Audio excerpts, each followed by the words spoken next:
ఈ ఎర్రచందనం చెట్లు ప్రపంచంలోనే చాలా అరుదైన జాతికి చెందినవి. ఇవి ఆంధ్రప్రదేశ్ ప్రాంతంలో పెరిగే ఎర్రచందనానికి అంతర్జాతీయ మార్కెట్లో మంచి డిమాండ్ ఉంది. అయితే ఈ ఎర్రచందనానికి ఎందుకంత డిమాండ్? రెడ్ శాండర్స్ని రక్త చందనం అని టీరోకార్పస్ శాంటాలినస్ అని సైంటిఫిక్ నేమ్ ఉంది. ఇది ఫ్యాబేసి గ్రూపు చెందింది. ఈ రక్త చందనం అని తెలుగులో ఎందుకంటారంటే ముఖ్యంగా దీని వుడ్ మనం అలా తీసుకున్నప్పుడు ఎర్రగా ఉంటుంది అనమాట. సో దాన్ని ఎర్ర చందనం అని కూడా అంటారు. దీన్ని ఎర్ర బంగారం అని కూడా అంటారు. ఎర్ర బంగారం అంటే ఇప్పుడు బంగారం అంటే చాలా వాల్యుబుల్.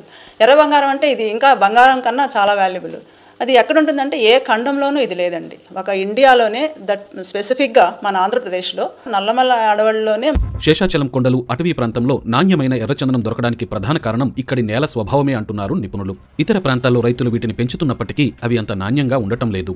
ఎర్రచందనం దుంగల్ని నాణ్యతను బట్టి A grade, B grade, C గ్రేడ్లుగా విభజిస్తారని ప్రొఫెసర్ సావిత్రమ్మ బీబీసీతో చెప్పారు. మన శేషాచలం హిల్స్ లైట్గా యురేనియం, తర్వాత ఐరన్, దాంతోపాటు గ్రాఫైట్, దాంతోపాటు కాల్షియం, ఇలాంటివి డిఫరెంట్ రేషియోలో ఉన్నాయండి. సో ఈ కాంబినేషన్ ఈ మొక్కకి చాలా చాలా అనుకూలమైందనమాట. కాబట్టి ఈ శేషాచలం హిల్లోని ఈ రేషియో ఉంది కాబట్టి ఈ మొక్కలు అక్కడ మాత్రమే బాగా పెరుగుతున్నాయి. అలాగని ఫార్మర్స్ కూడా పెంచుతున్నారు. ఇక్కడి ఎర్రచందనానికి China, Japan, Russia, Singapore, Malaysia దేశాల్లో విపరీతమైన డిమాండ్ ఉంది. చైనా, జపాన్, రష్యా లాంటి దేశాల్లో ఎర్రచందనంతో తయారు చేసిన వస్తువులకు విపరీతమైన డిమాండ్ ఉంది. వాద్య పరికరాలు, ఔషధాల తయారీలో రెడ్ శాండిల్ను ఎక్కువగా ఉపయోగిస్తారు.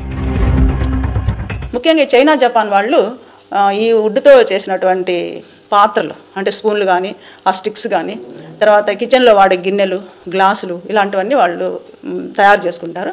ముఖ్యంగా ఈ వుడ్తో చేసిన బొమ్మలు ప్రతి ఒక్క ఇంట్లో ఉంటాయట చైనా, జపాన్లో. అదే కాకుండా మ్యూజికల్ ఇన్స్ట్రుమెంట్, సంగీత వాయిద్యాలు అవి చేసుకుంటారు. ఈ సంగీత వాయిద్యాలు ఏంటంటే వాళ్ళకి ఒక ట్రెడిషన్ ఉంది. మ్యారేజ్ అప్పుడు బహుమతిగా ఇవ్వడము అలాంటివి చేస్తుంటారు. రష్యా వాళ్ళు కూడా ఈ వుడ్ను కొంటున్నారు, స్మగుల్ చేస్తున్నారు అని. మరి ఎందుకు వీళ్ళు ఇలా చేస్తున్నారంటే అది మెడిసినల్ ఇంపార్టెన్స్ ఉంది, ఔషధ గుణాలు ఉన్నాయి. ఔషధంగా ముఖ్యంగా ఈ వయాగ్రాలో వాడడము, తర్వాత కాస్మెటిక్స్, మంచి ఫేస్ క్రీమ్స్ అలా చేయడము, దాంతోపాటు దీనికి ఈ అల్సర్ తగ్గించే గుణం ఉంది. తర్వాత బ్లడ్ ప్యూరిఫైయర్గా వాడతారు, మంచి టానిక్గా వాడతారు, స్కిన్ గ్లో అయ్యేదానికి యూస్ చేస్తారు, రెస్పిరేటరీ, తర్వాత కిడ్నీ ప్రాబ్లమ్స్ ఉండేదానికి రెడ్యూస్ చేసేదానికి వాడతారు. సో ఆల్మోస్ట్ ఆల్ మంచి ఔషధ గుణాలు ఉన్నాయి. ఒకటి జాతి ఎర్రచందనాన్ని తమ దేశంలో పండించడానికి చైనా ప్రయత్నించినప్పటికీ అది సాధ్యపడలేదని ప్రొఫెసర్ సావిత్రమ్మ తెలిపారు. ఈ చైనా, జపాన్ వాళ్ళు మన ఇండియా వచ్చారు, ఆంధ్రప్రదేశ్కి వచ్చారు, ముఖ్యంగా మన యూనివర్సిటీకి వచ్చారు, ఎస్వి యూనివర్సిటీ తిరుపతికి వచ్చారు. వచ్చి వాళ్ళు జర్మ్ ప్లాజం అంటారు అవన్నీ కలెక్ట్ చేసుకెళ్లారు.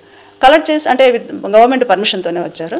చేసుకెళ్ళి అక్కడ పెంచేదానికి అక్కడ ఏంటంటే స్పెషల్గా ఇప్పుడు ఇండియాలో ఎలాంటి కండిషన్స్ ఉన్నాయో అలాంటి conditions green house, glass houses అని ఉంటాయన్నమాట. వాటిలో పెంచేదానికి చాలా ట్రై చేశారు, కానీ వాళ్ళకి వీలు కాలేదు. ఇంకా కాబట్టి మళ్ళీ వాళ్ళు మన దగ్గర నుంచే వుడ్ కొనుక్కోవడం చేస్తున్నారు.